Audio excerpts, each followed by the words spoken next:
지난주 김정은 북한 노동당 위원장의 여동생 김여정 제1부부장의 방남은 한반도 정세의 흐름을 바꾸는 중대 분수령이 됐습니다. 문 대통령 방북 초청이라는 김정은의 메시지가 전달됐기 때문입니다.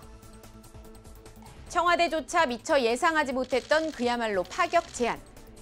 김여정 특사는 김정은 국무위원장의 남북관계 개선 의지를 담은 친서를 전달하면서 문재인 대통령을 빠른 시일 안에 만날 용의가 있다. 편하신 시간에 북을 방문해 주실 것을 요청한다는 김정은 국무위원장의 초청 의사를 구두로 전달했습니다. 사실상 3차 정상회담을 제안한 것으로 북한이 적극적인 대화 의지를 드러낸 것으로 해석됩니다. 이에 따라 한반도 정세는 평창 이후에도 관계 개선의 흐름을 이어갈 가능성이 커졌다는 전망이 지배적입니다. 이번 3차 정상회담은 이처럼 북한이 먼저 제안을 했고 또 시작부터 투명하게 공개가 됐다는 점에서 과거 있었던 두 차례 정상회담과는 확연한 차이가 있습니다. 앞서 두 차례 회담은 모두 우리 정부가 주도했고 대북 특사 파견 등으로 물밑 접촉을 통해 논의가 무르익은 뒤에 가시화됐습니다. 김대중 정부에서 성사된 2000년 1차 남북 정상회담 당시엔 박지원 당시 문화관광부 장관이 실무를 주도했습니다. 주무부처인 통일부를 제치고 특사 자격으로 싱가포르와 중국을 오가며 북측 송호경 아태평화위원회 부위원장과 막후 협상을 벌였습니다.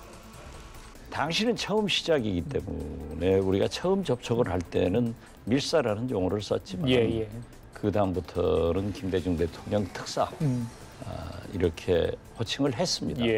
그래서 아무래도 그때와 지금은 좀 다르죠. 2007년 노무현 정부에서 성사된 2차 남북 정상회담은 국가정보원의 역할이 두드러졌습니다. 당시 김만복 원장은 북한 김양건 통일전선부장과 접촉해 대통령 특사 자격으로 평양을 찾았고 정상회담 개최를 성사시켰습니다. 훗날 공개가 되긴 했지만 두 차례 회담 모두 당시엔 이 같은 물밑 접촉 과정이 비밀리에 진행됐습니다. 북한과 뒷거래를 안 하겠다고 강조했던 이명박 정부 시절에도 여러 차례 북한과 비공개 접촉이 있었던 사실이 뒤늦게 알려지기도 했습니다. 이번엔 제안 단계부터 투명하게 공개가 된 만큼 대북 특사 파견 등 협상 과정도 공개적으로 진행될 가능성이 커 과거와는 다른 양상이 될 것으로 보입니다.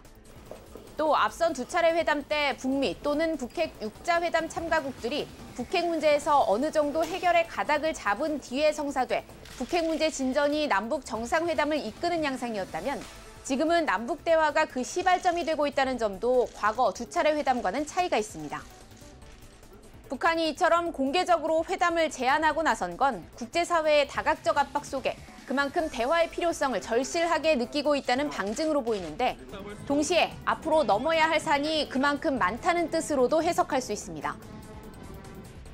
회담 성사의 향배를 가를 요소로는 단연 북미 대화가 꼽히는데 상황은 녹록지가 않아 보입니다. 만남 자체가 의미였던 2000년 1차 정상회담은 북한이 핵무기 개발을 본격화하기 전이었고 남북 평화 경제협력 로드맵이 나온 2007년 2차 회담은 북핵 6자 회담이라는 국제공조의 틀이 가동될 때였습니다.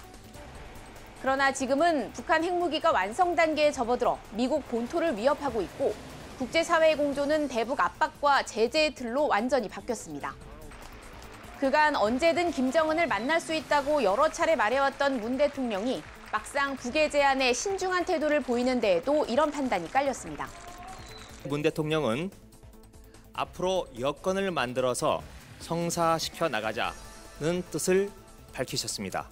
문 대통령은 특히 남북관계 발전을 위해서도 북미 간의 조기 대화가 반드시 필요하다면서 미국과의 대화에 북쪽이 보다 적극적으로 나서주기를 당부했습니다. 대화 의지를 보이면서도 비핵화 논의엔 민감한 북한, 비핵화 전제 없는 대화에는 선을 긋는 단호한 미국 사이에서 우리가 타협의 여지를 극적으로 만들어내야 하는 상황인데 우리 정부는 적극적인 중재 노력에 나설 뜻을 밝히고 있습니다. 이를 위해 조만간 대미, 대북 특사가 파견될 가능성이 거론됩니다. 3차 회담 성사 여부를 가를 첫 관문은 4월로 예정된 한미 연합훈련이 될 전망입니다. 문 대통령이 훈련 재개를 압박하는 일본 아베 총리에게 내정 간섭이라고 일갈하며 협상 카드로 활용할 가능성을 내비쳤지만 미국이 협조적으로 나올진 알 수 없습니다. 6.25 이후 최대 위기로까지 평가됐던 갈등기를 거쳐 한반도 평화를 향한 운전을 시작한 문 대통령. 속도를 붙여 계속 내달릴 수 있을지, 급제동이 걸릴지 외교 역량이 또 한 번 시험대에 오른 모습입니다. 지금까지 여의도 특집기였습니다.